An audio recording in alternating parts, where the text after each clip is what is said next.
Hello बच्चों, let's see the question. The question says that if x square plus 4y square minus 4 equals to 0 and minimum and maximum value of x square plus y square minus xy are a and b respectively, then हमारे पास option देखिए क्या दिया हुआ है. a equals to 5 minus under root 13 upon 2, b equals to 5 plus under 13 upon 2, a is equals to minus 5 minus under root 13 upon 2 and b is equals to 5 times under root 13 upon 2. ठीक है, तो चलिए इस question को solve करते हैं. मैं लिखता हूँ की कॉन्सेप्ट. तो देखिएगा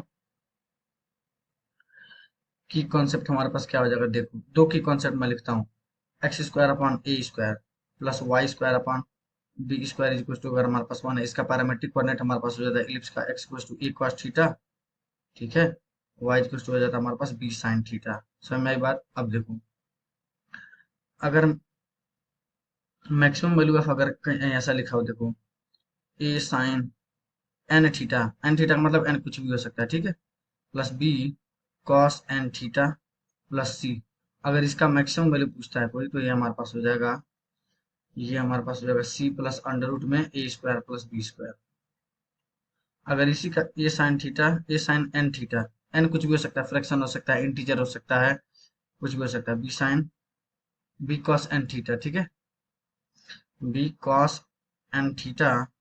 और मेरे पास अगर प्लस सी, इसका अगर हमारे पास मिनिमम वैल्यू पूछे तो हमारे पास होता है सी माइनस अंडर रूट ए स्क्वायर प्लस बी स्क्वायर. देखो, जो हमारे पास ये दिया हुआ है ना, ये एक्चुअली में एलिप्स है. ठीक है, तो ध्यान ध्यान से देखो. इसको मैं लिख रहा हूँ x square plus 4 y square is to, मैं लिख रहा हूँ 4. डिवाइड कर दे एक्स स्क्वायर अपॉन क्या हो जाएगा 4, 4 को लिख रहा हूँ 2 का square plus 4 y square upon 4 हो जाएगा वाई स्क्वायर अपॉन 1, 1 को लिख रहा हूँ 1 का स्क्वायर इज टू 1. तो यहाँ से parametric coordinate x equal to 2 cos theta हो जाएगा, वाई इक्वल टू हमारे पास 1 sin थीटा या sin थीटा लिख दो, बात सेम हो जाए. हमारे पास किसका मैक्सिमम मिनिमम वैल्यू निकालना है, हमारे पास X square plus Y square minus X Y का ना, X square plus Y square minus X Y. इसको जरा पुट कर दो तो कितना हो जाएगा 2 cos थीटा का होल स्क्वायर. ये हो जाएगा हमारे पास साइन थीटा का whole square minus two cos theta sine theta. समझ में आया. अब देखो, ये हमारे पास कितना हो जाएगा 4 cos square theta plus sine square theta minus sine 2 theta हो जाएगा ना. इसको भी देखो मैं क्या लिख रहा हूँ, cos square theta plus sine square theta लिख दे रहा हूँ. और 3 cos स्क्वायर थीटा बच जाएगा, तो ये लीजिए 3 cos स्क्वायर थीटा बच जाएगा ना. 3 cos स्क्वायर थीटा को भी मैं लिख दे रहा हूँ 1 plus cos 2 theta by 2 minus sine 2 theta. ठीक है, ये देखो कितना हो जाएगा हमारे पास sine square theta plus cos square theta कितना हो जाएगा 1 1. और ये 3/2 कितना हो जाएगा हमारे पास 5/2. और ये हमारे पास जो होगा 3/2 cos 2 थीटा.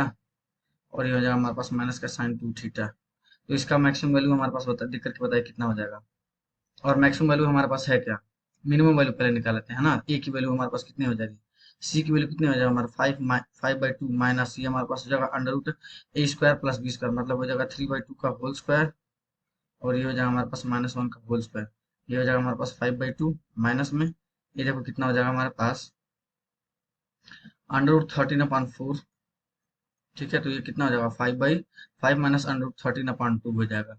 ठीक है, तो ए की वैल्यू कितनी हो गई हमारे पास 5 माइनस अंडर रूट 13/2. ये हमारे पास ऑप्शन ए तो करेक्ट हो गया.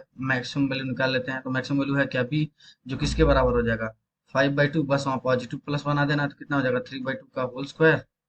और ये हो जाएगा -1 का होल स्क्वायर. ये हो जाएगा हमारे पास 5 प्लस अंडर रूट 13/2 के बराबर. तो देखो बी की वैल्यू कितनी हो जाएगी हमारे पास, बी की value option B is the correct one. ठीक है, तो ए और बी करेक्ट हो जाएगा. I hope you will understand. Best of luck. Thank you.